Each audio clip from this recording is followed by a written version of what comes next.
Hello and welcome. TESTcalcs are the core of test. TESTcalcs are a bunch of thermodynamic calculators organized in a very logical structure. To use TESTcalc, you must log in with an academic or professional site license. The professional license allows you a vast, bigger database as opposed to academic mode. But even without logging in, some of the TESTcalc from the homepage can be directly accessed by anybody. The unit converter is a very popular TESTcalc that is used. It has a mobile version also in Android Google Play Market. You can search for engineering converter for exactly this for your phone, and it works simply by you choose a measure that you want to convert unit from. The top unit is generally the SI units, designated SI units, and the bottom one is the designated English unit. Left side is from unit and right side is to unit. So to convert say million joules to BTU, that's it. Or if you just click this button, you convert BTU to a million joules. Of course, this number doesn't have to be 1. You can enter anything or even an equation if you like to. And there is lots of other small features. You can click on the info to find out more about a particular unit. If you are calculating, for instance, mortgage interest,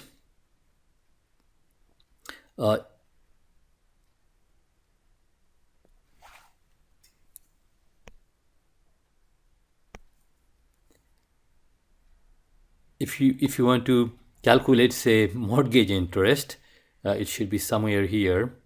Yep, interest and mortgage. You can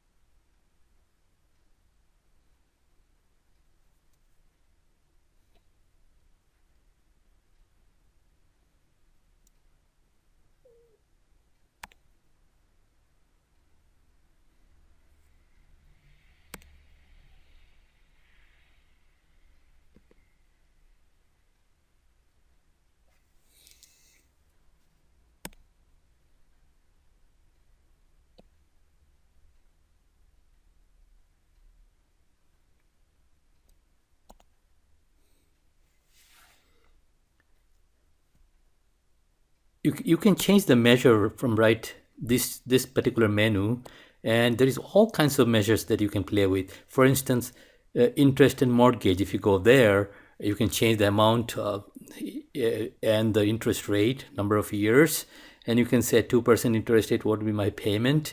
And even if you click the info button, that will give you an amortization table of how your loan is doing. So it's kind of like a fun app to play with.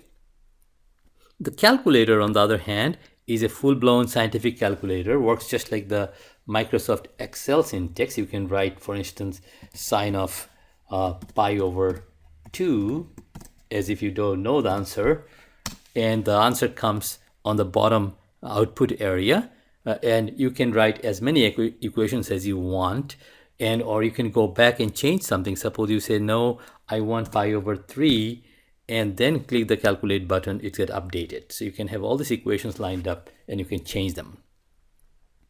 You also can write a small computer program. For instance, you can write, x equals 5 and what is y equals x plus 10. As you can see, this will also work. So this panel, this calculator does more than just calculate numbers. It can remember variables, and we are going to come back to that when we are talking about more advanced TESTcalcs.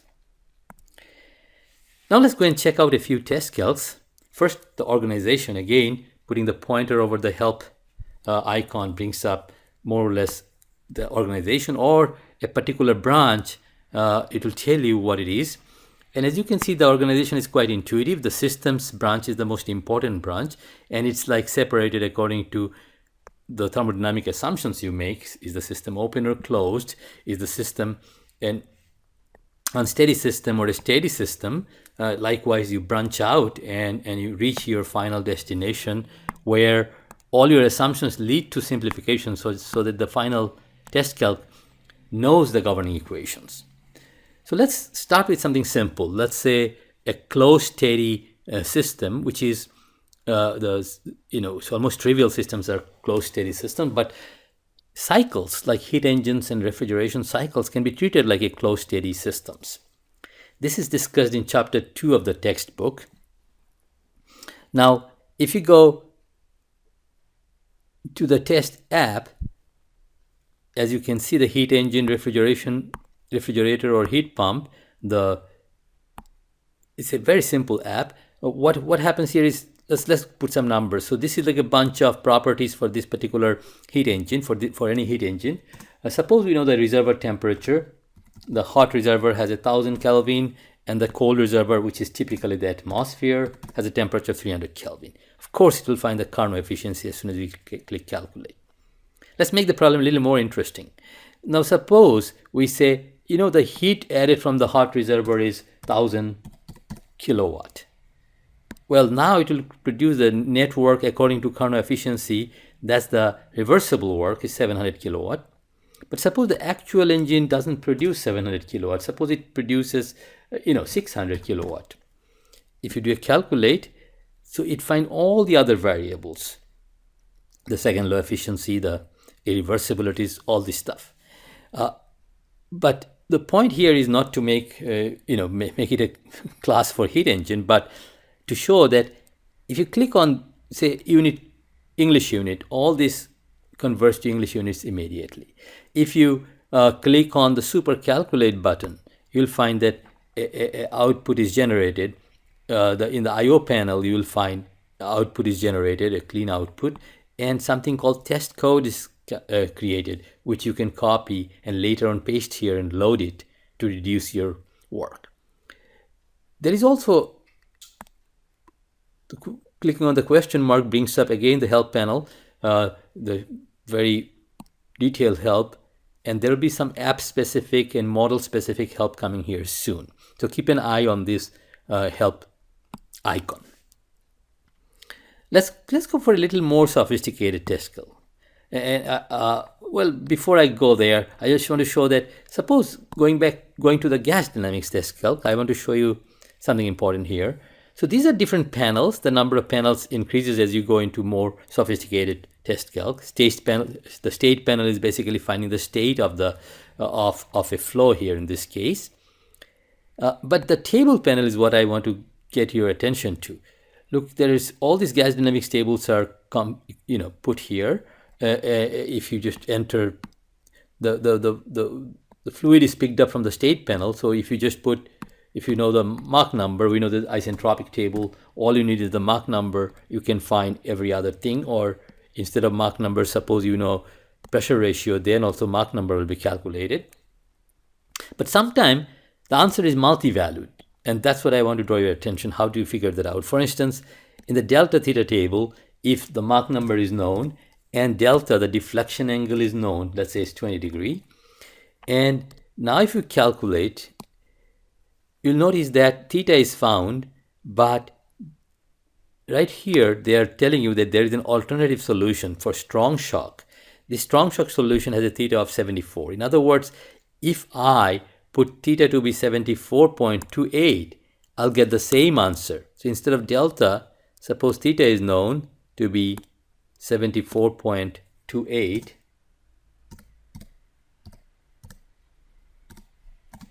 I get back a 20 degree delta. So it's a good idea when you calculate to keep an eye on this help panel. Also, there is over here at the top, when you put your pointer over any variable, you'll notice that right here, there is, in this panel, you'll notice the value is displayed of any variable, and if it is multi-valued, it will say that the alternative solution exists for the other value. Well, let me now go and just take one of these multiple TESTcalcs and go deeper instead of just skimming to the surface. once again, in the future, we'll have more examples of particular problems solved with particular apps. So let me just try to use this, the PC model, the phase change model, the flow state. This is a flow state test calc, and show you that how, with the I/O panel being so much more powerful in this HTML5 version, that how we can use just the flow state test calc for solving a device problem. So let us set up some states. Let's say we are already in the state panel. Say we know the inlet state of a turbine given as 1000 kPa and 500 degrees Celsius. And let's say mass flow rate is 5 kg per second. Of course, there is enough information already in. If I now want to enter the quality, TESTcalcs will not let me enter quality. As you can see at the bottom, if you notice, if I try to enter enthalpy, click on enthalpy, it will say we cannot put it into input mode because it is not an independent variable anymore. We have enough input fields ready to calculate H1. So now if you click calculate, of course enthalpy is calculated like all other variables. Even the phase composition is shown here. It's a superheated vapor. That's why X and Y, there is no value. They don't have any meaning for superheated vapor. Now that you calculated state 1, I just want to take you back to I/O panel and say that, look, we can start building equation right here. Suppose that one of the thing you're interested in, the entropy transported, suppose S dot at state 1. How much entropy is transported at state 1? We know the equation will be mass flow rate times m dot 1,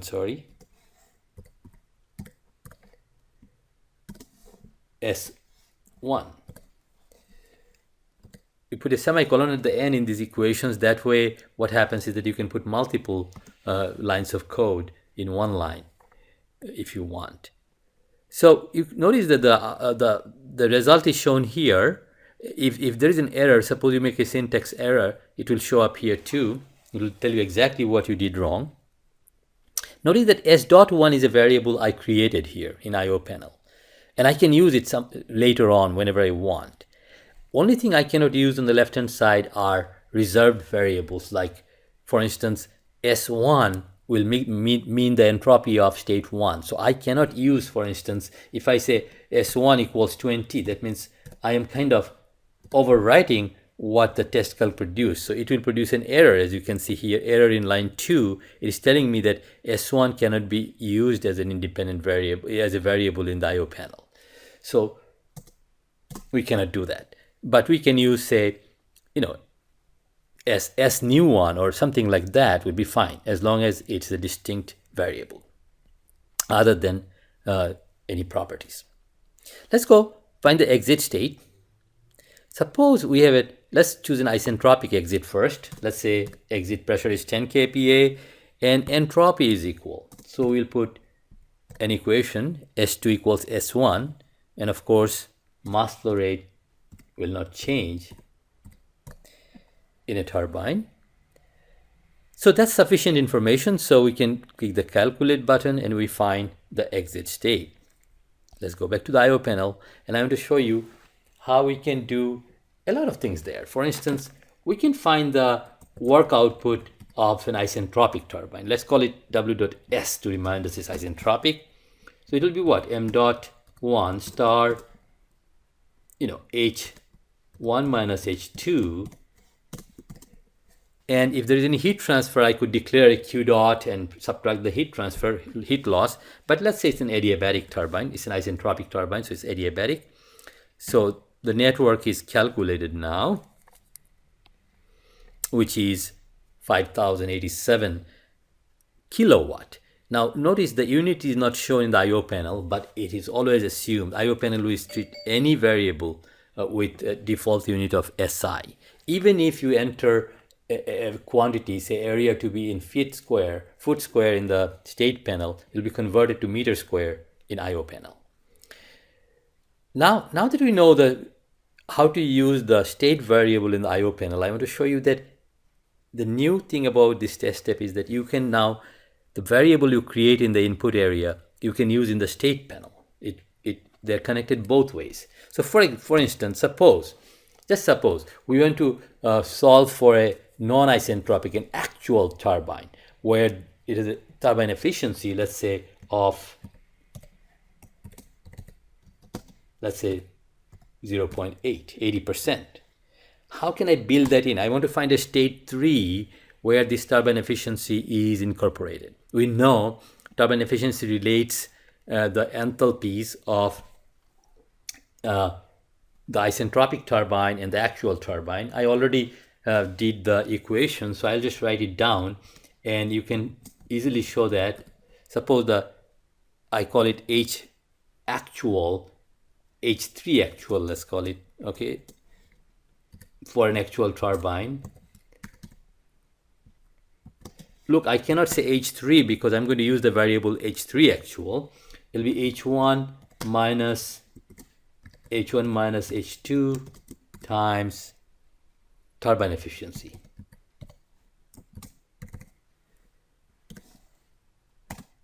When I hit enter, I know if I made any mistake because it's calculated and shown here. So therefore, now I can go and instead of putting the value, I can put for state 3, I build the state 3 by saying, okay, the pressure doesn't change, and the enthalpy is equal H3 actual. And of course, the mass flow rates are equal.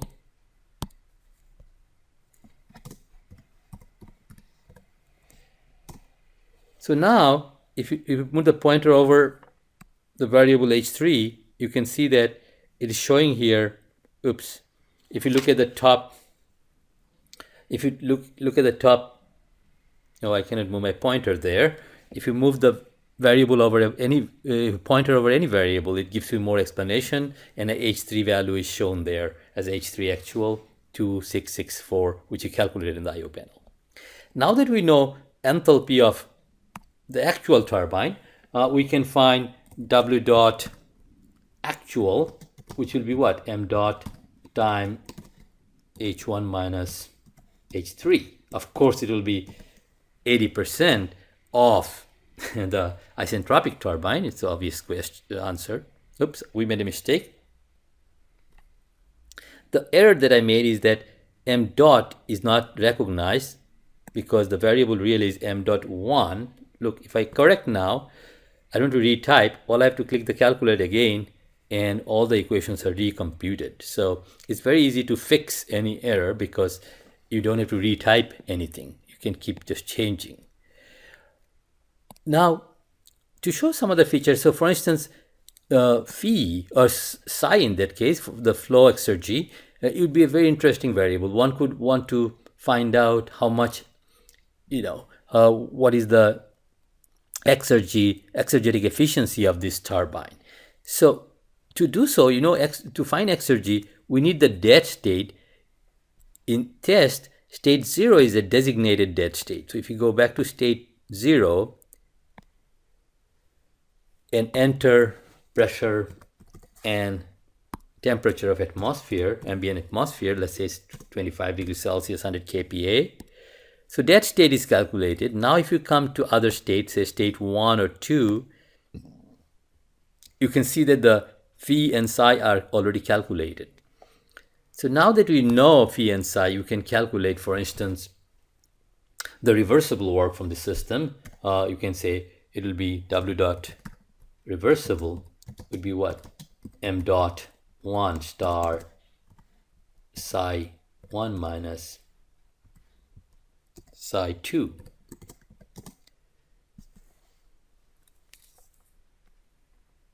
So as you can see, and the second law efficiency will be, of course, W dot reversible divided by W dot actual. The other way around. So we can make this problem very sophisticated because we have the ability to use equations here at our will. Now, once you solve the problem, how do you save this? It's a lot of work and you don't want to lose the whole thing. So what you do is if you click just the super calculate button, I alluded to this earlier. The entire output area has the all the solutions. I mean a detailed output. But in the graphics panel, you'll find not only the states are shown in the TS diagram or any diagram you choose, and this graphics panel is still being under development. It will have a lot more features soon. It also has a comprehensive table, as you can see, of all the calculated values of all the properties. But more interestingly, in the I/O panel, you will see test code. The test code is just like the Java version used to have. So the is backward compatible. If you have test code from the past, you can just paste it here and click the load button to start the solution. But it also, notice that it also has the equations that we entered. So you can cut and paste the entire input area for future use. Finally, if you click on this help button, we'll have not only this one, the generic instructions not only explains all these different widgets that are used in this test app. There will be some app specific example here. In other words, the code will be given, like how do you solve the problem, what kind of, so it will be kind of like in this kind of syntax, examples will be given. So it will be very clear how do you solve a problem using a particular TESTcalc. The hands-on examples also will have more involved examples. And of course, the discussion tab is as usual. You go there and post a comment if you see any problem. For instance, someone just posted that, that where is the, so not seeing,